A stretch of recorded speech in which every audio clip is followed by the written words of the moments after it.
La Escuela El Arado y el Mar presenta El cielo encapotado anuncia tempestad. El cielo encapotado anuncia tempestad. Y el sol tras de las nubes pierde su claridad. Oligarcas temblar. Horror a la oligarquía. Oligarcas temblar, viva la libertad. La trinchera chavista que pone a temblar a los oligarcas. Nosotros debemos velar por la pureza ideológica de la revolución, por la solidez ideológica de la revolución. Por eso nosotros no podemos utilizar mecanismos, instrumentos que huelan a capitalismo. Es cuestión esencial de supervivencia de la revolución y no andar jugando ni coqueteando con cosas del capitalismo. Nosotros creemos en el socialismo y creemos profundamente en el socialismo. Muy buenas. Horror a la oligarquía está en el aire. Está en el arado y el mar.blogspot.com, una página que tiene los programas Horror a la oligarquía y lo mejor del ciberespacio. Ahí está también el chavismo según Chávez. El teléfono para recibir sus mensajes es el 0412-977-6761.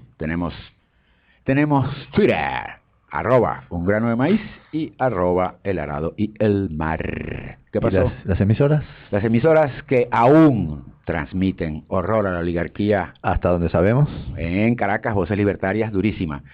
Radio Izquierda en Vargas, la emisora cultural de San Antonio, manda sus mensajes cuando están al aire. Esta mañanita a las 6:30 recibí uno y esta tarde a las 6 recibiré el otro. Seguid el ejemplo que la emisora cultural San Antonio dio. También en Bolívar estamos en Radio Coroba, en Lara, Ondas del Cercado, Radio Crepuscular de Radio Venceremos, y en Barinas, Radio Unión y Radio Catabre. Y continuamos en Cantaura, en Radio Chamariapa. ¿Dónde fue que el alto funcionario lo sacó en Barinas? ¿Cuál fue? Bueno, Voz de la Libertad fue tapada la boca. Con razón perdieron. Voz de la no libertad. Sí, Voz de la censura le deben poner ahora a esa emisora. No, pobrecito, ellos reciben presiones y ceden. Listo, bueno, dicho sí, todo, ¿sí? Estamos.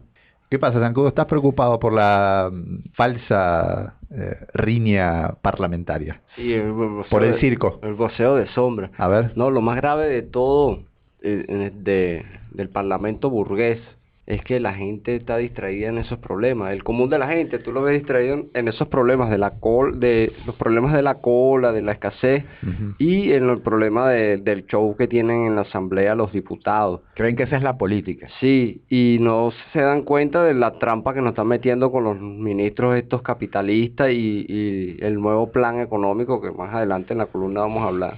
Sí, igual te digo, eso de que la gente está preocupada por la cola, la padece, no sé si es lo que más le preocupa, sí lo padece porque, bueno, no se consiguen cosas, la inflación y demás. Pero yo estaba escuchando hoy los titulares de Unión Radio, estaba pensando a ver en qué andan.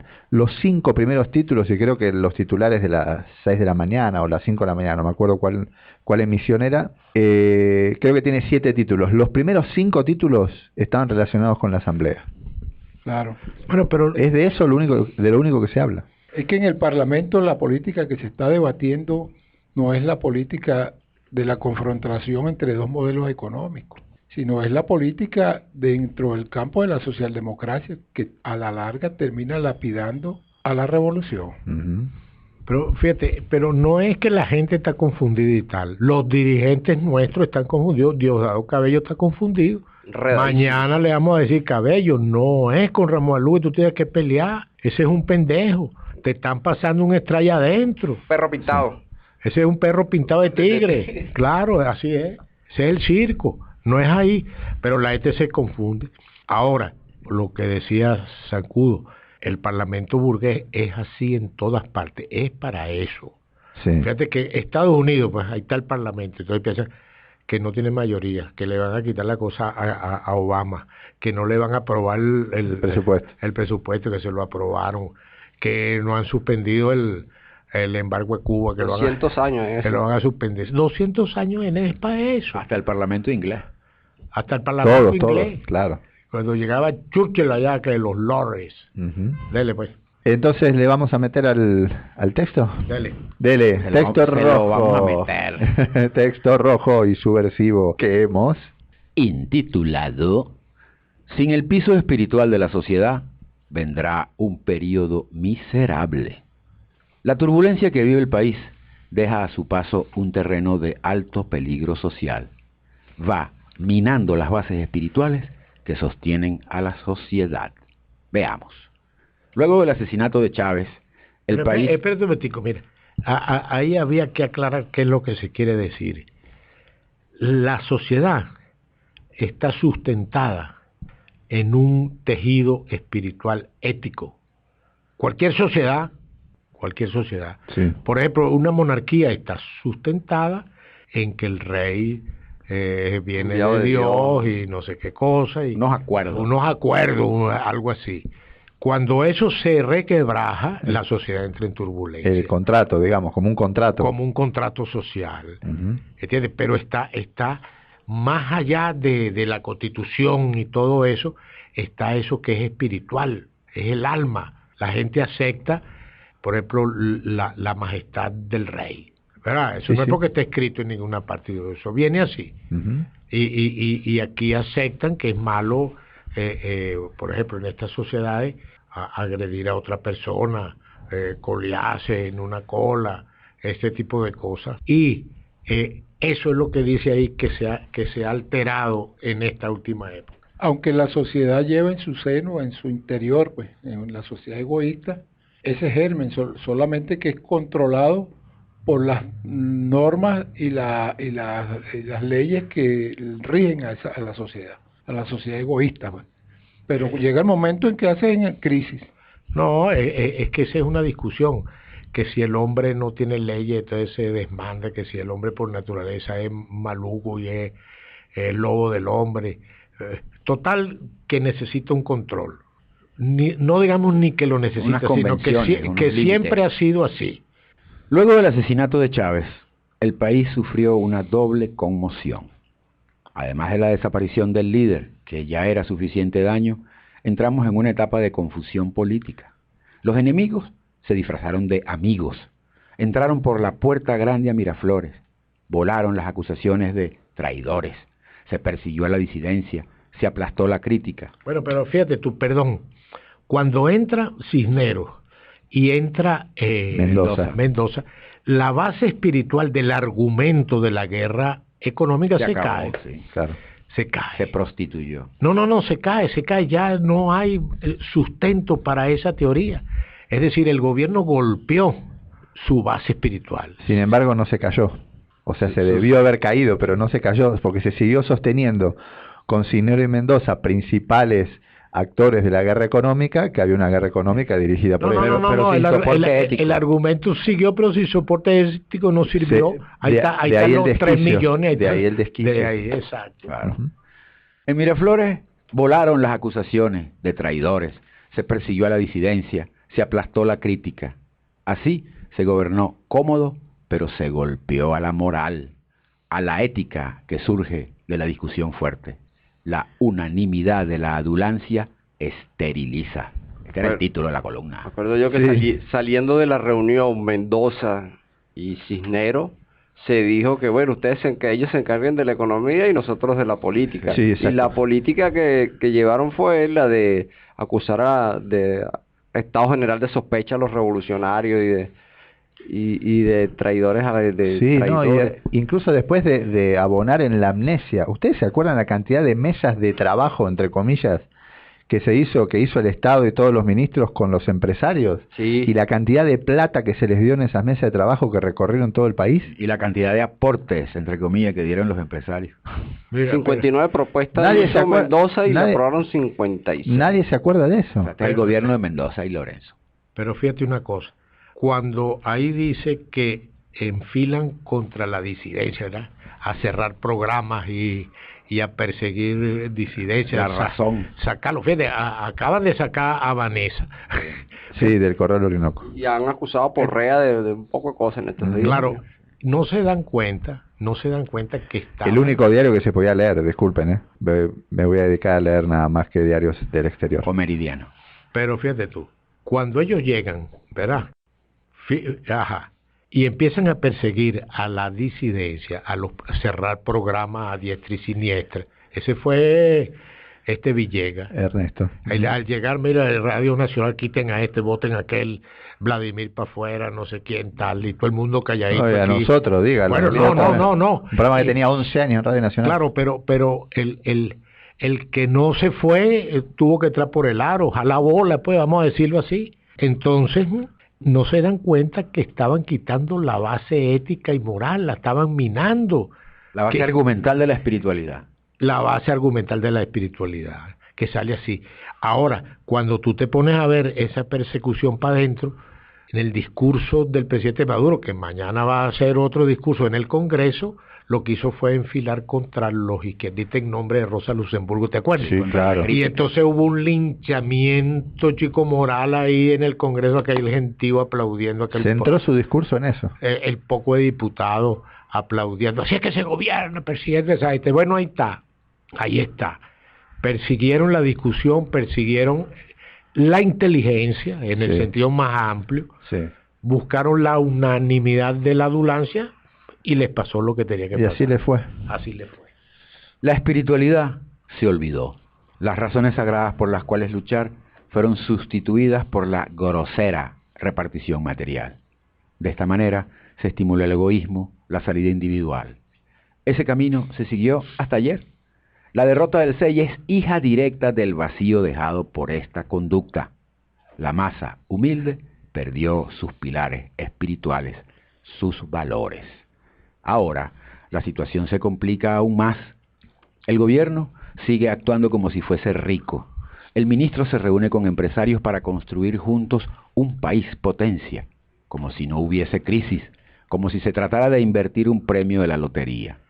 El petróleo baja y pagamos la insensatez del gobierno que no alertó ni alerta de la crisis ni de cómo enfrentarla. No construye conciencia ni para aguantar la mínima dificultad. Luce paralizado. La escena la copa una pelea parlamentaria increíble, porque no es creíble y por lo estúpida que es. Parece un juego de salón en una fiesta de damas de un club. El TSJ anula, la asamblea desoye, el gobierno amenaza, la asamblea oye a medias. El gobierno se contenta y dice que ganó un round del juego que sigue en plena crisis. Ahora todos se sientan a esperar la próxima pelea. Y así, el máximo organismo político del país bombardea los valores espirituales de la sociedad y siembra el escepticismo. Y alimenta el desquicio del que hablábamos antes.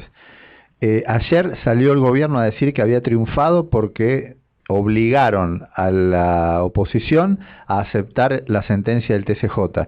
Y la oposición dice que triunfaron porque obligaron al presidente Maduro a que vaya el viernes a la asamblea. Una cosa de locos. Es una asamblea de locos, como la canción de Calle 13.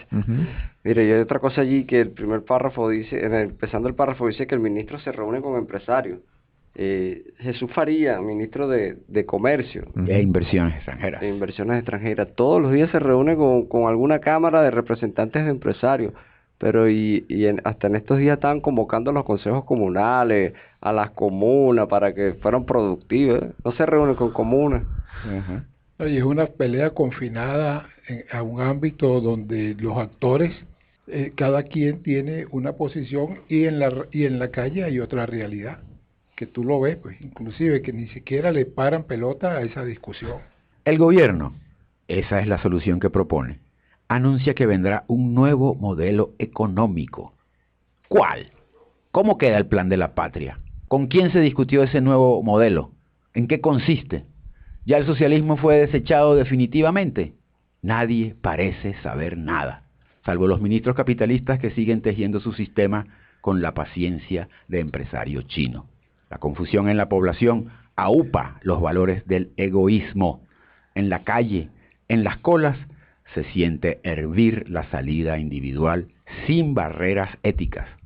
Una manera fina de decir que el bachaqueo huele a saqueo.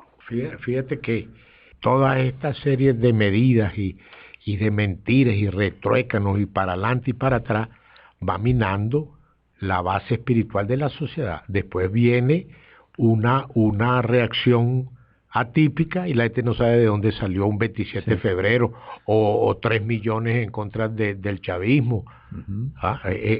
¿Qué sabes tú que puede pasar de aquí en adelante? O el apoyo a una dictadura fascista, porque estamos jugando con la base ética de la sociedad. Así cayó la Unión Soviética. Sí, ahí lo decía Fidel, esa alerta de Fidel, y con la vehemencia con que la dice, ¿no?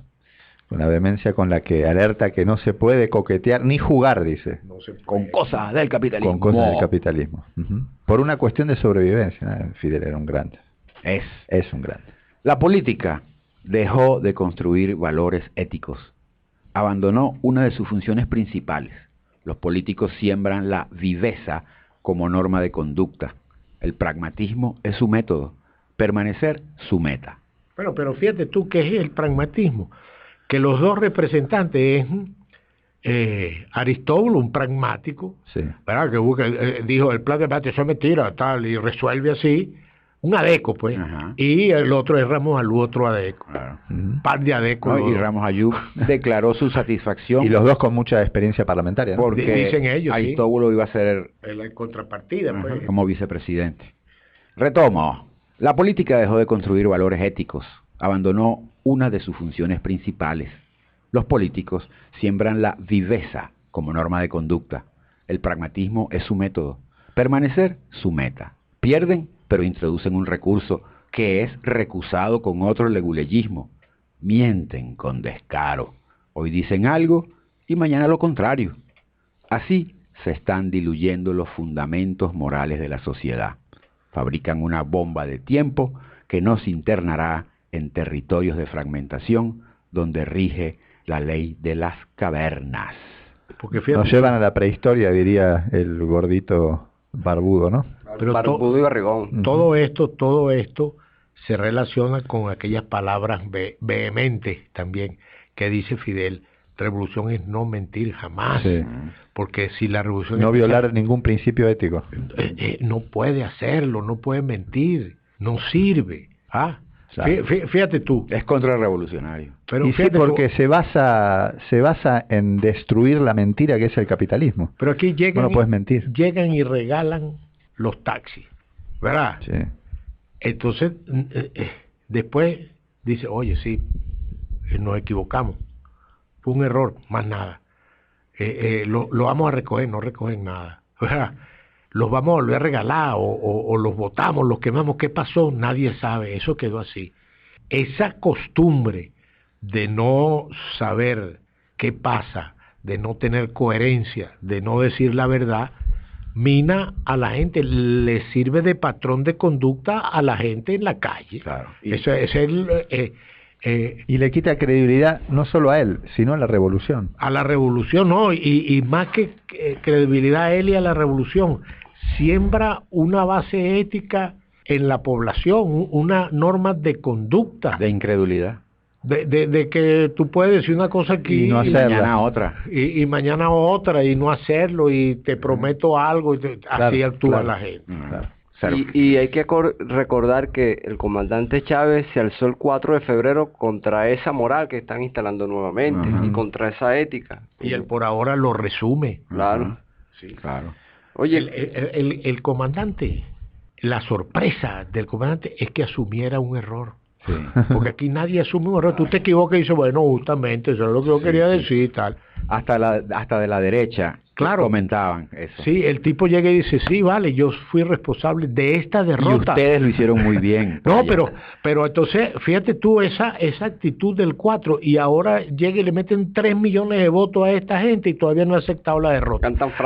Cantan fraude, empiezan a buscar cosas y tal. ¿Ves la diferencia? Cuando el fraude está en otro sitio. Es deber de los revolucionarios, de los dirigentes, salvar la patria. No dejarla disolver en la estulticia de la política burguesa. ¡Rescaten el espíritu de Chávez! ¡Juegue! ¡Hola! ¡Coño! Bueno. 60.000 bolívares te conté. Humberto, ayer Ayer me pareció escuchar que por alguien que andaba por ahí que Pérez Abad estaba escuchando el programa con cara de mucha preocupación, sobre todo por tu despedida. Así que yo le regalaría otra. Por la cena que le dio la oligarquía. Dele. No, la oligarquía tiembla porque fueron víctimas de un atentado. Horror a la oligarquía, pero quedaron bien. Tenemos que ahondar nuestra batalla, nuestra lucha, afinar nuestra munición. Hasta mañana. Estamos perdiendo. Vamos a monetarizar el programa.